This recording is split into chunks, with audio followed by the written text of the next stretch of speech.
Hello everyone, स्वागत है आप सभी लोगों का ICA टैली एकेडमी के आज के इस लेक्चर में। तो फ्रेंड, आज हम लोग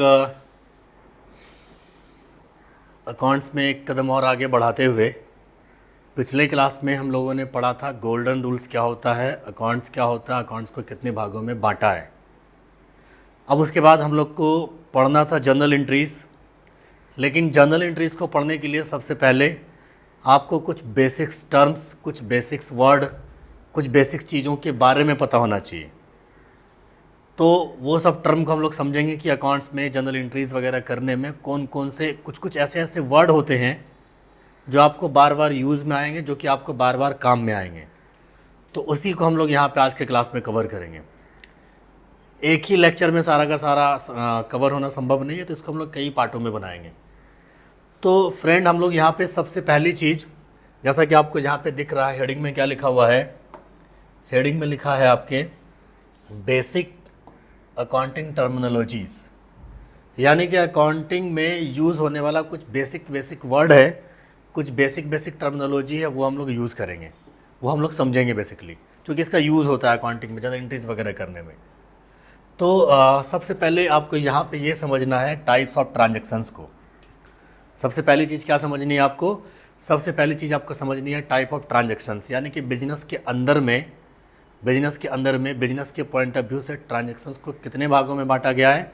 ट्रांजेक्शन्स को दो भागों में बांटा गया है। पहला होता है मॉनेटरी ट्रांजेक्शन्स, दूसरा होता है नॉन मॉनेटरी ट्रांजेक्शन्स। तो ट्रांजेक्शन्स को कितने भागों में बांटा गया, आपसे अगर पूछे कि बिजनेस के पॉइंट ऑफ व्यू से ट्रांजेक्शन्स को कितने भागों में बांटा गया, तो आप कहेंगे कि दो भागों में बांटा गया है। पहला होता है मॉनेटरी, दूसरा होता है नॉन मॉनेटरी। हिंदी में अगर कहेंगे तो मौद्रिक और नॉन मौद्रिक, वित्तीय नॉन वित्तीय, इस तरीके से आप कह सकते हैं। इसी को इंग्लिश में कहते हैं मॉनेटरी। अब मॉनेटरी ट्रांजेक्शन्स का मतलब क्या हुआ? तो मॉनेटरी ट्रांजेक्शन्स का मतलब हुआ कि जो वित्त से संबंधित हो, जो पैसे से संबंधित हो, उसको क्या बोलेंगे? उसको ऐसे प्रकार के ट्रांजेक्शन्स को कहते हैं हम लोग मॉनेटरी ट्रांजेक्शन्स।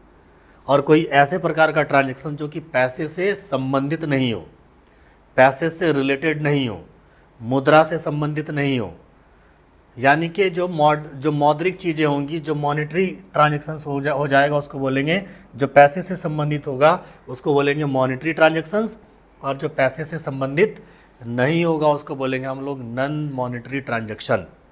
उसको क्या बोलेंगे? उसको बोलेंगे हम लोग नॉन मॉनेटरी ट्रांजेक्शन्स। अब मॉनेटरी ट्रांजेक्शन्स को भी दो भागों में बांटा गया, यानी कि बिजनेस के अंदर में जो वित्त से संबंधित, जो मुद्रा से संबंधित जो ट्रांजेक्शन्स जो होता है वो दो प्रकार का होता है। एक होता है कि हम कैश में करेंगे ट्रांजेक्शन्स, और एक होता है कि हम उधार में करेंगे ट्रांजेक्शन्स। यानी कि आप किसी कस्टमर को सामान जो बेचोगे, तो सामान आप दो तरह से बेच सकते हो। एक तो आप बेचोगे उसको नगद में, यानी कि कैश में, और दूसरा आप बेचोगे उसको किस में? दूसरा बेचोगे आप उसको उधार में। उधार को ही इंग्लिश में कहते हैं क्रेडिट में। तो ट्रांजेक्शन्स कितने प्रकार का होगा? ट्रांजेक्शन्स दो प्रकार का होगा। पहला हो जाएगा पहला हो जाएगा कैश ट्रांजेक्शन्स, दूसरा हो जाएगा क्रेडिट ट्रांजेक्शन्स। यानी कि सपोज़ करो कि अगर ये फ़ोन हमने किसी को अगर बेचा और पैसा अगर हमको तुरंत मिला, अगर उस समय, उसको कहते हैं कैश ट्रांजेक्शन्स। ये मॉस अगर किसी को बेचा हमने और कस्टमर ने कहा कि हम पैसा आपको बाद में अगर देंगे, उसको कहते हैं क्रेडिट ट्रांजेक्शन्स, यानी कि उधार में हुआ ट्रांजेक्शन्स को। तो मॉनेटरी ट्रांजेक्शन्स को दो भागों में बांटा गया। पहला कैश ट्रांजेक्शन्स, दूसरा होता है क्या? दूसरा होता है आपका क्रेडिट ट्रांजेक्शन्स। ये दो ट्रांजेक्शन्स आपने देखा। इस तरीके से नॉन मॉनेटरी किसको बोलेंगे? जहाँ पे पैसे की बात नहीं हो, पैसे का लेन देन नहीं हो, पैसे का आवागमन नहीं हो, पैसे का इनफ्लो और आउटफ्लो नहीं हो, ऐसे प्रकार के ट्रांजेक्शन्स को कहते हैं हम लोग नॉन मॉनेटरी ट्रांजेक्शन। आज से कुछ समय पहले जब पैसे का आविष्कार नहीं हुआ था, तब वहाँ पे बिजनेस हुआ करता था जब, तो वहाँ पे क्या होता था? वहाँ पे ऐसा तो नहीं कि वहाँ पे ट्रांजेक्शन्स नहीं होता था। पैसे के आविष्कार होने के पहले भी, मुद्रा के आविष्कार होने के पहले भी ट्रांजेक्शन्स तो हुआ करता था, बिजनेस तो हुआ करता था, लेकिन वहाँ पे लेन देन जो होता था वो नॉन मॉनेटरी तरीके से होता था, यानी कि नॉन मॉनेटरी ट्रांजेक्शन्स हुआ करता था वहाँ पे। तो उसको ही कहते हैं हम लोग वाटर ट्रांजेक्शन्स, यानी कि वाटर सिस्टम भी कह सकते हैं आप इसको। यानी कि जब सामान के बदले में सामान का आदान प्रदान हो। अगर मेरे को क्या चाहिए? अगर गेहूँ चाहिए, अगर मुझे गेहूँ दे के चावल लेना, दाल देकर गेहूँ लेना, आलू देकर तेल लेना, इस तरीके से सामान के बदले में सामान का आदान प्रदान, सामान के बदले में सामान का आदान प्रदान अगर हो रहा हो, ऐसे प्रकार के ट्रांजेक्शन्स को कहते हैं हम लोग नॉन मॉनेटरी ट्रांजेक्शन्स। उसको ही कहते हैं हम लोग वाटर ट्रांजेक्शन्स। उसको क्या बोलेंगे? उसको बोलेंगे हम लोग वाटर ट्रांजेक्शन्स कहेंगे। तो इस तरीके से आपने समझा कि ट्रांजेक्शन्स को दो भागों में बांटा गया है। कैश मॉनेटरी को दो भागों में बांटा गया, कैश ट्रांजेक्शन्स और उधार वाला ट्रांजेक्शन्स। और नॉन मॉनेटरी में आपने देखा क्या होता, तो ये होता है आपका वाटर ट्रांजेक्शन्स। तो इस तरीके से हम लोगों ने यहाँ पे ट्रांजेक्शन्स को समझा। तो ट्रांजेक्शन्स के बारे में भी आपको कह भी रहा है यहाँ पे कि exchange of goods and services transactions को अगर आप देखें तो आपके बुक में कह भी रहा है इस चीज़ के बारे में। क्या कह रहा है कि exchange of goods and services, यानी कि गुड्स को भी एक्सचेंज कर सकते हैं पैसे के बदले में, या किसी का सर्विसेज अगर हमने प्राप्त किया, बदले में पैसा दिया, तो सर्विस देकर पैसे का एक्सचेंज हो रहा है। तो यहाँ पे आपको कह रहा है कि goods exchange of goods and services between two persons और पार्टीज फॉर मनी और money's worth is known as transactions, यानी कि गुड्स एंड ट्रांजेक्शन्स का लेन देन, गुड्स एंड सर्विसेज का क्या हो, पैसे के बदले में लेन देन, या गुड्स दो और गुड्स देकर बदले में पैसा आएगा, या फिर सर्विस देना और सर्विस देकर क्या होगा, सर्विस देकर बदले में पैसा आना। इसको ही क्या कहते हैं? इसको ही कहते हैं हम लोग ट्रांजेक्शन्स। और कैसा वाला? तो मॉनेटरी ट्रांजेक्शन्स। तो इस तरीके से इसके बारे में आपको कह रहा है यहाँ पे जो हमने बताया वो सारी की सारी चीज़ें यहाँ पे लिखी हुई है आपके सामने में। किसको कहते हैं हम लोग? मॉनेटरी। इसके बारे में आपको कह रहा है कि परचेज किया अगर हमने कैश में, अगर मैंने गुड्स परचेज किया 15,000 रुपये का, तो ये मॉनेटरी ट्रांजेक्शन्स है। पेमेंट किया अगर सैलरी का हमने, तो क्या हो जाएगा? ये भी आपका क्या हो जाएगा? मॉनेटरी हो जाएगा, वो भी कैश में। उधार में भी होता है ये, गुड्स परचेज किया तो जैसे कि गुड्स हमने बेचा, तो गुड्स अगर बेचेंगे, अमन को अगर बेचा, तो इससे भी क्या हो रहा है? इससे भी गुड्स मेरे पास से जा रहा है, पैसा बाद में आएगा, ये भी क्या हो जाएगा? ये भी हो जाएगा मॉनेटरी ट्रांजेक्शन्स। तो ये दो प्रकार का था, इसके बारे में आपको बोला है यहाँ पे। इसी तरीके से नॉन मॉनेटरी में आपको भी कह रहा है यहाँ पे कि क्या क्या हो जाएगा। तो आपको कह रहा है कि transactions which does not involve an exchange of money और मनी इज वर्थ डायरेक्टली और indirectly are called non monetary transactions. An exchange of one thing against another thing is called as barter transaction. जैसे कि देखो, entry को record करना, business में बहुत सारी एक्टिविटीज़ होती है। उस एक्टिविटीज़ को करने से बिजनेस में क्या होता है? बिजनेस में पैसे का आवागमन नहीं होता है, गुड्स का आवागमन नहीं होता है, पैसे का इनफ्लो आउटफ्लो नहीं होता। जैसे कि देखो, एंट्री आपने रिकॉर्ड किया अगर किसी ऑर्डर वाला, तो वो नहीं होगा। नरेशंस वगैरह अगर आपने लिखा अगर, ठीक है ना, तो वो सब नहीं होता। जैसे परचेज ऑर्डर, ये नॉन मॉनेटरी ट्रांजेक्शन्स है, तो ये सब चीज़ें नहीं होती हैं उसमें।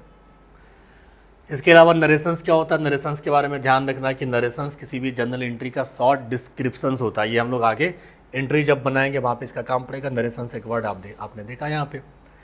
गुड्स को भी समझना है। बिजनेस के अंदर में गुड्स का मतलब क्या होता है? गुड्स का मतलब होता है कि जिस चीज़ों से आप क्या करेंगे, जिस चीज़ से आप व्यापार करते हो, जिस चीज़ से आप डील कर रहे हो, जिस चीज़ से आप खरीद और बिक्री कर रहे हो अगर, तो वो बिज़नेस के लिए क्या होता है? वो बिज़नेस के लिए होता है गुड्स। जैसे सपोज़ करो कि मैं अगर टेबल का व्यापारी हूँ, फर्नीचर का अगर व्यापारी हूँ, और मेरा काम है फर्नीचर खरीद कर बेचना अगर मार्केट में, तो फर्नीचर मेरे लिए क्या होगा? फर्नीचर मेरे लिए गुड्स हो जाएगा।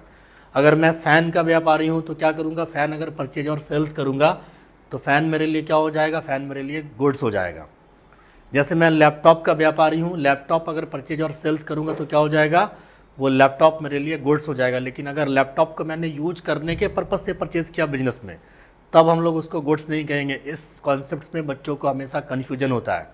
आप समझ कर रखिएगा, जिस चीज़ से आप डील करते हो, जिस चीज़ से आप खरीद और बिक्री करते हो, जिस चीज़ से आप व्यापार करते हो, वो अगर आपने खरीदा और अगर बेचा, तो इसका मतलब क्या? जो सामान आप खरीद और बेच रहे हो इस पर्पज़ से कि आपका मकसद है कि उसको क्या करना? मकसद है कि उसको क्या करना? बेचना मकसद है, रीसेल करने के पर्पज़ से। तो ऐसे प्रकार के सामान को बिजनेस में कहते हैं क्या? बिजनेस में कहते हैं गुड्स। तो ये गुड्स वर्ड्स का आगे में आपको काम पड़ेगा, इसको आपको ध्यान रखना है। एक वर्ड है यहाँ पे कैपिटल एंड ड्राइंग्स। एक वर्ड है यहाँ पे कैपिटल और ड्राइंग्स। एक वर्ड है यहाँ पे कैपिटल और ड्राइंग्स। अब कैपिटल किसको कहते हैं, ड्राइंग्स किसको कहते हैं? तो यहाँ पे आपको ध्यान रखना, दो वर्ड बेसिकली इसका यूज़ आपको जैसे ही आपका पहला वाला जनरल एंट्री स्टार्ट होगा, जैसे ही आपका पहला जर्नल एंट्री स्टार्ट होगा, सबसे पहला आपको यहाँ पे इस कैपिटल का काम पड़ेगा। कैपिटल को हिंदी में कहते हैं पूंजी। कैपिटल को हिंदी में क्या कहते हैं? हिंदी में कहते हैं पूंजी कहते हैं उसको। कैपिटल को हिंदी में क्या कहते हैं? कैपिटल को हिंदी में कहते हैं पूंजी। अब कैपिटल का मतलब क्या होता है? ऑनर अगर बिजनेस में किसी भी रूप में कुछ भी अगर लगाएगा, अगर ऑनर अगर बिजनेस में किसी भी रूप में अगर कुछ इंट्रोड्यूस करेगा, अगर ऑनर अगर बिजनेस में अगर कुछ भी इन्वेस्ट करेगा, अगर तो ऑनर के द्वारा इन्वेस्ट किए गए पैसे को, ऑनर के द्वारा इन्वेस्ट किए गए संपत्ति को, ऑनर के द्वारा लगाए गए किसी प्रकार के एसेट्स को हम लोग क्या करते हैं? तो हम लोग कहते हैं कि उसने कैपिटल इंट्रोड्यूस किया बिजनेस में। तो कैपिटल का मतलब क्या होता है? कैपिटल का मतलब होता है पूंजी, यानी कि ऑनर बिजनेस में या पैसा लगाए, या एसेट्स लगाए, या गुड्स लगाए, या प्रॉपर्टी लगाए, या संपत्ति लगाए। इन सब में से कुछ भी अगर ऑनर अगर बिजनेस में लगाएगा, इसका मतलब लगाए गए चीज़ों को ही कहते हैं क्या? ऑनर ने बिजनेस में कैपिटल इन्वेस्ट किया। और बिजनेस के पॉइंट ऑफ व्यू से क्या होता है? तो कैपिटल बिजनेस के पॉइंट ऑफ व्यू से कर्ज होता है। ये बात ध्यान रखना आपको, इसका वर्ड आगे हम लोग को काम पड़ेगा। कैपिटल निकालने का एक फार्मूला होता है। कैपिटल अगर आपको निकालना हो, इसका ये फार्मूला होता है, ये बहुत इंपॉर्टेंट है। कैपिटल निकालने का फार्मूला क्या होता है कि जब कभी भी बिजनेस के टोटल एसेट्स में से, जब कभी भी किसी भी बिजनेस के टोटल एसेट्स में से टोटल लायबिलिटीज़ को अगर लेस कर देंगे अगर हम, तो उससे क्या पता चलेगा? उससे पता चलेगा आपको बिजनेस का कैपिटल। जैसे सपोज करो कि आपके बिजनेस में एसेट्स है कितने रुपए का? एसेट्स है 10 लाख रुपए का। और लायबिलिटीज़ कितने रुपए का है? लायबिलिटीज़ है आपके बिजनेस में सपोज करिए 7 लाख रुपीज़ का। और आपसे अगर पूछा जाए कि आप बताओ कि आपके बिजनेस में पूंजी कितने की है, कैपिटल कितने रुपए का है, तो कैपिटल निकालने के लिए क्या करना पड़ता है? कैपिटल निकालने के लिए फार्मूला होता है। फार्मूला क्या होता है कि आपके बिजनेस में जितना एसेट्स रहेगा, उस एसेट्स में से अगर आपने क्या किया, अगर उस एसेट्स में से आपने लायबिलिटीज़ को अगर लेस कर दिया, तो उससे आपको क्या पता चलेगा? उससे आपको पता चलेगा आपके पूंजी के बारे में पता चलेगा। ये फार्मूला अक्सर एग्जाम में पूछा जाता है। तो इसको पुट करते हैं फार्मूले में। देखो एसेट्स कितने का? एसेट्स है 10 लाख रुपए का। लायबिलिटीज़ कितने का? लायबिलिटीज़ है 7 लाख रुपए का। तो इसका मतलब आपके बिजनेस में कैपिटल कितने लाख रुपए का? तो कैपिटल आपका 3 लाख रुपए का। इस तरीके से ये फार्मूला आपसे पूछा जाता है और ये बहुत इंपॉर्टेंट है, ये ध्यान रखना है इसको। तो कैपिटल निकालने का फार्मूला क्या हुआ? कैपिटल निकालने का फार्मूला होता है assets minus liabilities is equal to capital. एक वर्ड और लास्ट इसमें रह गया आपका आज के क्लास के लिए। एक वर्ड होता है ड्राइंग्स। ड्राइंग्स को हिंदी में कहते हैं आहरण। ड्राइंग्स को हिंदी में क्या कहते हैं? ड्राइंग्स को हिंदी में कहते हैं आहरण। बेसिकली ऑनर का 2 अकाउंट होता है, ध्यान रखिएगा। एक अकाउंट होता है कैपिटल अकाउंट, एक अकाउंट होता है ड्राइंग्स अकाउंट। तो ऑनर कभी भी बिजनेस में कुछ भी पैसा अगर घर से लेकर आएगा और अगर बिजनेस में लगाएगा, अगर वो, उसको कहते हैं कैपिटल। और ऑनर अगर घर के खर्चे के लिए, अपने डोमेस्टिक पर्पज़ से, अपने हाउस होल्ड पर्पज़ से, अपने पर्सनल यूज के लिए बिजनेस से कुछ भी निकाले, अगर चाहे वो पैसा निकाल ले, चाहे वो एसेट्स निकाल ले, चाहे वो संपत्ति निकाल ले, चाहे बिजनेस का गुड्स निकाल ले, यानी कि बिजनेस से कोई सामान घर लेकर चला गया, बिजनेस का कोई सामान पर्सनल यूज में खर्च कर दिया, बिजनेस का कोई सामान, कोई पैसा उसने घर के खर्चे के लिए निकाल लिया, अगर ऐसे ही इसके निकालने को ही कहते हैं हम लोग ड्राइंग्स। जैसे सपोज़ करो कि बिजनेस से क्या किया उसने, बिजनेस से जैसे कपड़े के अगर हम व्यापारी हों और हमने क्या किया, अपने खुद के यूज के लिए बिजनेस से अगर क्या किया, जीन्स अगर ले लिया अगर हमने और बिजनेस में पैसा नहीं दिया अगर, तो इसका मतलब क्या हुआ? इसका मतलब ये हुआ कि हमने आहरण किया, हमने ड्राइंग्स किया। तो सिंपल वर्ड में अगर समझाएं अगर हम कि ड्राइंग्स कहते किसको, तो ड्राइंग्स का मतलब होता है कि ऑनर अपने डोमेस्टिक पर्पज़ से, अपने खुद के खर्चे के लिए बिजनेस से कुछ भी निकालेगा तो उसको कहते हैं ड्राइंग्स। उसको क्या बोलेंगे? उसको कहते हैं ड्राइंग्स। तो दोनों का अगर समराइज़ करें अगर हम, तो ड्राइंग्स और कैपिटल का मतलब क्या होता? समराइज फॉर्म में कि ऑनर बिजनेस में कुछ लगाएगा तो कैपिटल कहेंगे, ऑनर अगर बिजनेस से कुछ निकालेगा तो क्या बोलेंगे? उसको निकालने पे कहते हैं ड्राइंग्स। तो इस तरीके से कुछ कुछ वर्ड हम लोगों ने देखा। फिर बाकी और भी बहुत सारे बेसिक सब टर्म हैं जो कि हम लोग अगले लेक्चर में इसको कवर करेंगे, चूँकि एक ही वीडियो में सारा का सारा टॉपिक कवर करना थोड़ा आपका वीडियो लेंदी हो जाएगा। तो आई थिंक कि आपको ये सारे के सारे वर्ड जो कि बेसिक्स के लिए बहुत ज़रूरी हैं, इंटरव्यू कम बनाने के लिए बहुत ज़रूरी है, और आगे सारे के सारे वर्ड का आपको यूज़ पढ़ने वाला है और बार बार यूज़ होएगा वो। तो आई थिंक कि ये सब वर्ड आपको इजी वे में समझ में आया होगा। आप लेक्चर को ज़्यादा से ज़्यादा लोगों तक शेयर करें, लाइक करें, सब्सक्राइब करें। Thank you for watching.